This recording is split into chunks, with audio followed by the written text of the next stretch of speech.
So for today's topic, we're going to be talking about the power of selling smalls. So basically, small items, cheap to make, fast to make. I mean, like items that can be made, you know, for $2 or $3, but you're creative with it and you can sell it for $20, $30.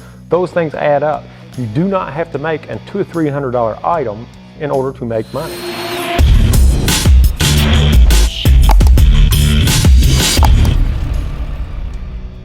So let me show you some of the things that I've made over the years out of scraps, out of cheap material, because I did not have the money to go out and buy high-grade material.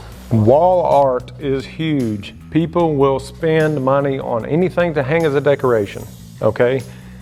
My kids actually made these to sell. This was scrap flooring. That's what it is, tongue and groove, scrap flooring. But you can literally make it out of any type of scrap wood that you have. If you use pallet wood, if you use whatever.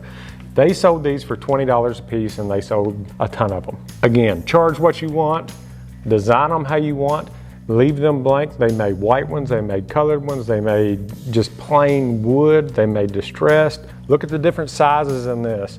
That is actually what was used to make the cross that is in this piece of wall art. Easy, $20. That was back then. Now you could probably get $30, $40 in the right places. This was thinking outside of the box and they did great with it. So a lot of this video, you're going to hear me say the word divergent. So divergent just means going in an opposite direction, thinking outside of the box pretty much.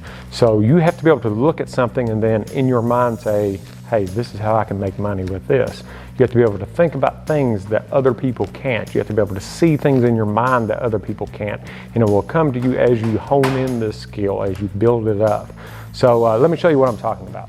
I was in an antique shop one day and they had a box of these tins. Okay, pretty cool. They're the old tins that used to line the roofs and the walls and things like that. But they had a whole box of them and they were like, I don't know, $5 for probably, 50 of these things. It's just a piece of tin. So I thought they were super cool.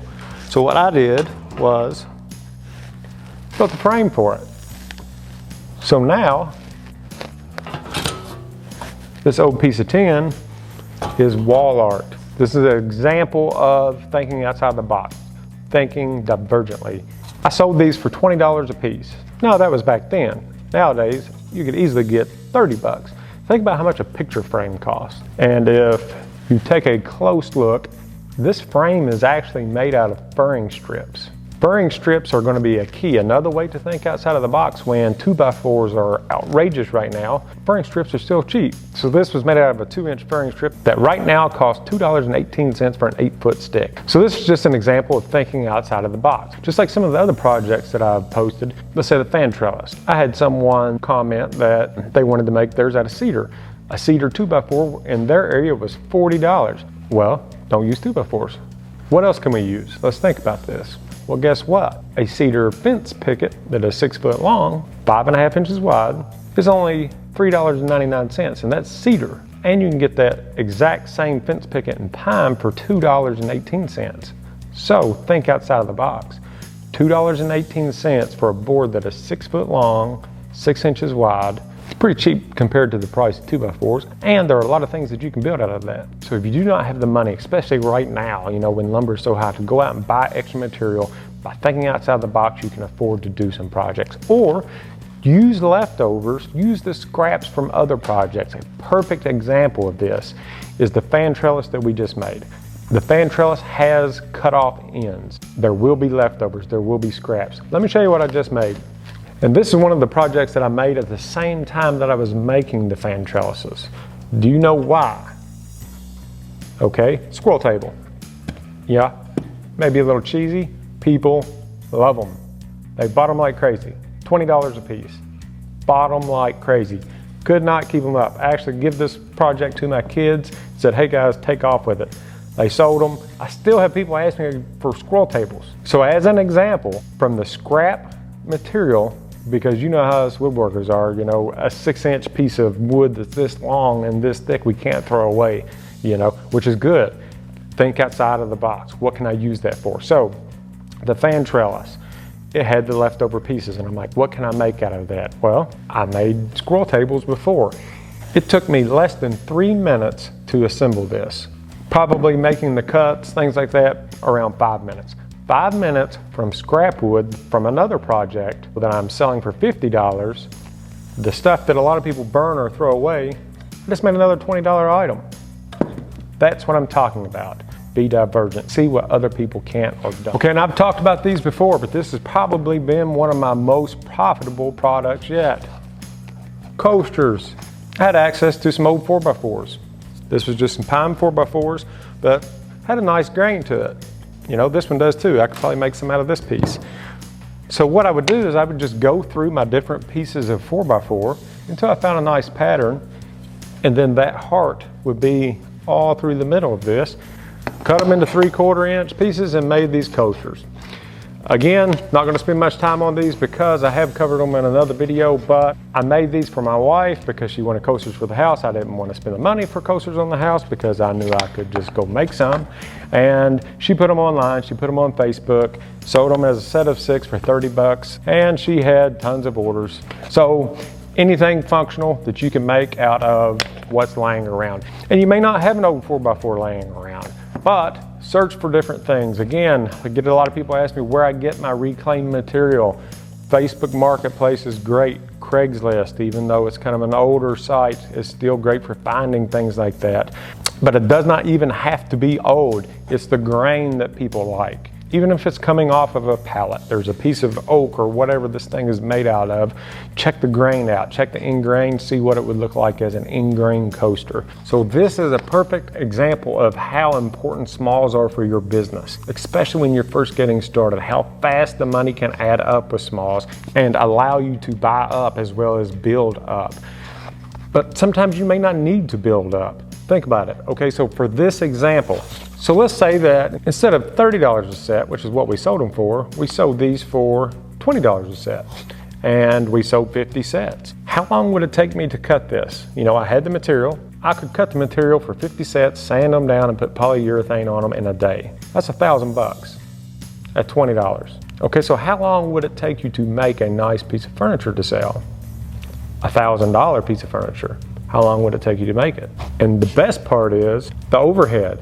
The overhead in this was near nothing. So like the coasters, people like anything that is functional. So on the theme of functional, a coat rack. This was just an old piece of barn wood that I had laying around. I had several of the short pieces because I'd used the other long pieces for builds. And it does not have to be barn wood. Just look for a cool looking piece of wood. Okay, just anything that is neat. Depending on what type of hardware that you use, you could expect to get between 40, 50 bucks for something like this, online, craft fair, wherever that you would like to sell. This is another example of wall decor, another coat rack that I made. These were end pieces, okay? So bearing strips, that's what this is. That's what I was talking about, that is so cheap. You may have to dig through the pile a bit to find some good straight ones, but they're great for projects. So I just took furring strips, cut them out of 45, put another piece of scrap wood and some 2-inch going in the opposite direction, and then you have an arrow. I was just messing around with some scrap wood because that's what I had at the time. I mean, this is a 6-inch piece of scrap. So even the tiniest scraps, if you use your mind, you can actually create something that is neat and that people want to purchase. You could easily get 20 bucks out of this project just by itself without the hardware on it. If you wanted to throw, you know, some decorative hardware on there, you would have to add that into your cost, maybe bring it up to $30, $40, but people love arrows. So while we were talking about arrows, I also made these. This was during a time that I did not have the extra money to go out and buy the wood that I wanted. Furring strips again are cheap. This is a 3-inch furring strip. So right now an 8-foot furring strip is $3.20. That's what those arrows are made out of. So that brings the cost down to around 40 cents a linear foot. So for one arrow it costs 80 cents to make. So basically $2.40 you can make this. Wall art, people love them. So those little cheap sawtooth picture frame hangers on the back, perfect set. But the point is, I took a cheap item, something that I could afford, and made something that I could sell a set for $20. Turning that kind of profit with such little work, that's what you're looking for. You're looking for that golden egg. And you have to think outside of the box. Again, You're constantly thinking outside of the box, dreaming up different things. Every time that you look at something, you say, hey, what can I make? What can I use? What do I have laying around? What do I have that I have access to? What do I have that I can get for a decent price? And make that. Always keep the mind going. If you keep the mind going, then the ideas will flow in, and then you will eventually get into that mindset where everything that you look at, you'll be thinking of ways that you can make money with it. I just wanted to show you all an example, or some examples of different things that you could do to make money that was kind of fluid. A lot of these builds take a little bit of time to accomplish. So you can have income coming in while you're building these larger items. I had an older man when I was first getting started. I was building my furniture. I was taking it to these different types of shows. It would take me forever to sell a piece. You know, I may make $200 or $300 from one of these shows, you know, selling my furniture at the time. So this older man was an antique dealer. He said, the power in selling is in smalls. This one piece of furniture that you made for $400, you may sell it. But in the meantime, you could have sold 50 of these items that were $20, $30. So if you're going to set up at a farm and garden show, a flea market, a fair, anything like that, that you will have a booth, people come there prepared to purchase something. If they're taking the time to drive there, they're going to buy something. At the time, his theory was everyone has $20 in their pocket that they brought with them to this show to spend. Made sense. I started making smalls. The smalls would sell like crazy. Make smalls, especially when you're first starting out. You can also make the projects that you want to make, but make the things that sell. Make the things where the money adds up quickly. So the main thing that I want you to have taken away from this video is to keep your mind open. Always be visualizing what you can do with what you see, what you have, or what you can get. You do not have to purchase everything from a big box store, and you can think outside of the box if you have to. So I hope that you have enjoyed this video, guys. Thank you so much for watching. Make sure to smash that subscribe button. Go out there, find some odd things this time. Find different small items and go out and build some small items and make that money. Till next time, see ya.